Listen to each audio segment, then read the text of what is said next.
ചൈനയുടെ മേൽനോട്ടത്തിലുള്ള ഓൺലൈൻ തട്ടിപ്പ് ആപ്പുകളുടെ പ്രവർത്തനത്തിനായി ഇന്ത്യയിൽ നിന്ന് യുവാക്കളെ റിക്രൂട്ട് ചെയ്യുന്നുവെന്ന് സംശയം.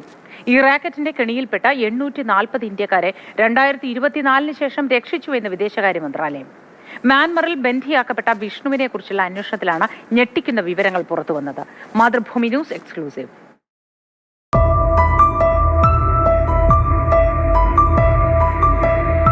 കൊല്ലം കുണ്ട്ര സ്വദേശിയായ വിഷ്ണുവിനെ മികച്ച ജോലി വാഗ്ദാനം നൽകിയാണ് തായ്ലൻഡിലേക്ക് കൊണ്ടുപോയത്. പക്ഷേ എത്തിച്ചതാകട്ടെ മ്യാൻമാറിലെ നിഗൂഢ സ്ഥലത്തും. ചൈനീസ് നിർമ്മിത ഓൺലൈൻ ആപ്പുകൾക്ക് വേണ്ടി ഇന്ത്യക്കാരെ തട്ടിപ്പിന് ഇരയാക്കാൻ ആവശ്യപ്പെട്ടു. ഇതിനെ വിഷ്ണു എതിർത്തു. ഇതോടെയാണ് പീഡനം ആരംഭിച്ചതെന്ന് തെളിയിക്കുന്ന ശബ്ദരേഖ പുറത്തു വന്നു. ഇമാരെന്റെ ഫോൺ തരുന്നില്ല, ഫോൺ അവരെ കയ്യിൽ തന്നെ. ഇവരാണെങ്കിൽ ഇപ്പൊ വേറെ ഇന്റർവ്യൂ നടത്തി തന്നെ വേറെ കമ്പനിയിലോട്ട് വിടാനുള്ള പരിപാടിയാണ് നാളെ. ഞാൻ എംബസിയുടെ നമ്പരെ എഴുതി വെച്ചിട്ടുണ്ട്. അതിൽ വിളിച്ചിട്ട് അവര് വലിയ റെസ്പോൺസ് ഒന്നും തരുന്നില്ല. അവര് വേറെ എംബസി കോണ്ടാക്ട് ചെയ്യാനൊക്കെ പറയുക. നീ എന്തെങ്കിലും ചെയ്യടാ. വിഷ്ണുവിന്റെ കുടുംബം കൊല്ലം MP NK പ്രേമേന്ദ്രനെ സമീപിച്ചു.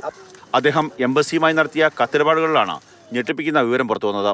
മ്യാൻമാർ സർക്കാരിന് പോലും നിയന്ത്രണമില്ലാത്ത സ്ഥലത്താണ് റാക്കറ്റ് പ്രവർത്തിക്കുന്നത്. വിവിധ രാജ്യങ്ങളിലുള്ള യുവാക്കൾക്ക് മികച്ച ജോലി വാഗ്ദാനം നൽകിയാണ് ഈ സംഘം കെണിയിൽപ്പെടുത്തുന്നത്. ഓൺലൈനിലൂടെ ജനങ്ങളെ പറ്റിച്ച് പണം സ്വന്തമാക്കുക എന്നുള്ളതാണ് ഇവരുടെ പ്രധാനപ്പെട്ട ജോലി. അതിന് തയ്യാറാകുന്ന ആൾക്കാർക്ക് മികച്ച ശമ്പളം ഇവർ നൽകും. അതിന് തയ്യാറാകാത്ത ആൾക്കാർക്ക് കൊടിയ പീഡനം ഏൽക്കേണ്ടി വരും. ഒപ്പം തന്നെ ഇവർ ബന്ധുക്കളാക്കപ്പെടും. പിന്നീട് അവരെ മോചിപ്പിക്കണമെങ്കിൽ ബന്ധുക്കൾ പണം നൽകേണ്ട സ്ഥിതിയാണുള്ളത്. കാസർഗോഡ് സ്വദേശിയടക്കം 3 മലയാളികൾ കൂടി നിലവിൽ റാക്കറ്റിൽ ഉൾപ്പെട്ടിട്ടുണ്ടെന്നാണ് സൂചന. 2024 ശേഷം ഇതുവരെ ഈ റാക്കറ്റിന്റെ പിടിയിൽ അകപ്പെട്ട 840 പേരെയാണ് ഇന്ത്യൻ എംബസി രക്ഷപ്പെടുത്തിയത്. മ്യാൻമാർ സർക്കാരിന് റാക്കറ്റുമായി നേരിട്ട് ബന്ധമില്ലാത്തതിനാൽ രക്ഷാപ്രവർത്തനം കൂടുതൽ ദുഷ്കരമാണ്.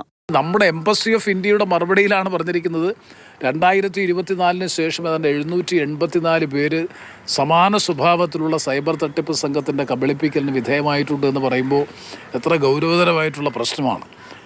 അപ്പോൾ തീർച്ചയായിട്ടും ഈ കാര്യം പാർലമെന്റിൽ ഉന്നയിക്കും. സംസ്ഥാനത്തിന് അകത്തുള്ള ചിലർക്കും ഈ റാക്കറ്റുമായി ബന്ധമുണ്ടെന്നാണ് സൂചന. വിഷ്ണുവിനെ റാക്കറ്റിന്റെ കെണിയിൽ അകപ്പെടുത്തിയത് കരുനാഗപ്പള്ളി കേന്ദ്രീകരിച്ച് പ്രവർത്തിക്കുന്ന വ്യക്തിയാണെന്ന് സംശയമുണ്ട്. വടക്കേ ഇന്ത്യ കേന്ദ്രീകരിച്ച് വൻ സംഘം ഈ രാജ്യാന്തര തട്ടിപ്പ് സംഘത്തിലുണ്ടെന്നും വിവരം ലഭിച്ചിട്ടുണ്ട്.